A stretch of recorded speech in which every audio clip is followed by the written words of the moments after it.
We cannot live an obedient life with a closed Bible. How many of us here are so busy that we don't have time to read the Bible? Do you understand the question? How many of us here are so busy we don't have time to read the Bible? Wow. Praise God. Praise God. Everyone is meditating on His Word every day. Now here's the challenge and the application. Here's the challenge and the application. There are times that obedience seems incomprehensible. It does not make sense.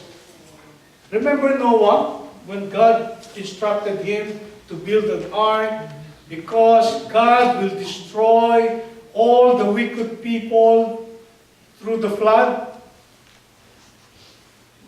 Noah doesn't have a concept about what rain is.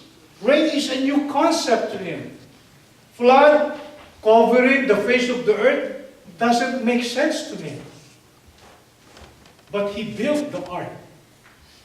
And while building the ark, took him more than 100 years. And when the flood came, he and his family, together with the animals, were saved.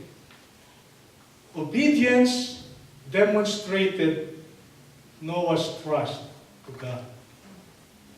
Sometimes obedience is difficult or daunting, like what happened to Joseph. At the age of 17 or 18, he was sold to slavery by his brothers. Joseph languished in prison for almost 12 years. But God was with him all those times. Whatever Joseph did, God blessed. When he was 30, he was made prime minister of Egypt. And the famine that affected large parts of Egypt and surrounding countries was used by God to bring them together again. Joseph's obedience showed his faith to God. There are times that obedience becomes frustrating or discouraging. We read what happened to Joshua, one of the 12 scouts to the promised land. For 40 years, God made them to wander the desert and the wilderness. But in the end, God made Joshua to lead his people to the promised land. Obedience established Joshua's patience. Oftentimes, obeying seems frightening or embarrassing, awkward, inconvenient, or distracting. Tell one of your kids to, can you please wash the dishes after we eat? What will they tell you? Oh, Dad, I have to do my homework. Distracting. No? Obeying sometimes is distracting. The Lord Jesus said in Matthew 28, "Go and make disciples of all nations." Go! Baptizing them in the name of the Father and of the Son and of the Holy Spirit, and teaching them to obey everything I have commanded you. And here's what Jesus said, "And surely I am with you always, to the very end of the age." Are we following that instruction? Are we obeying?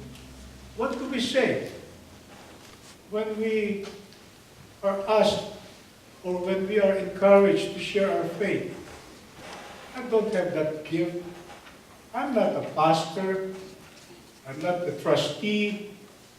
I'm not an elder. I don't have the gift. But the Bible said that Christ will be with us even unto the very end of the age. God blesses us when we obey Him by way of peace. Peace of mind, joy and contentment. It's not always about money or stuff. We cannot obey, that is willingly or lovingly, earthly authorities until we obey God first. Ephesians chapter 2 says, "For by grace are we saved through faith, not of ourselves. It is the gift of God, not of works, so that no one could boast." Salvation is God's free gift to us.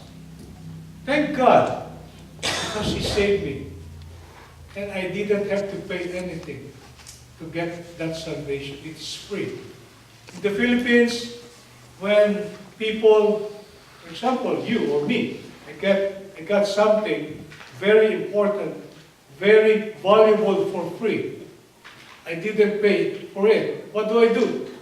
I call my friends, I call my parents, I call my relatives. Hey, come here, there's something free. Come here, free. Valuable, important, free. But what are we doing with God's offer of free salvation? Are we sharing our faith? Are we telling others that God has saved us and it didn't cost us anything? Are we doing that? Let that be an eye-opener for all of us. Obey God and leave all the consequences to Him. Charles Stanley would always say, obey God and leave all the consequences to Him. Obedience is always God's best for His children.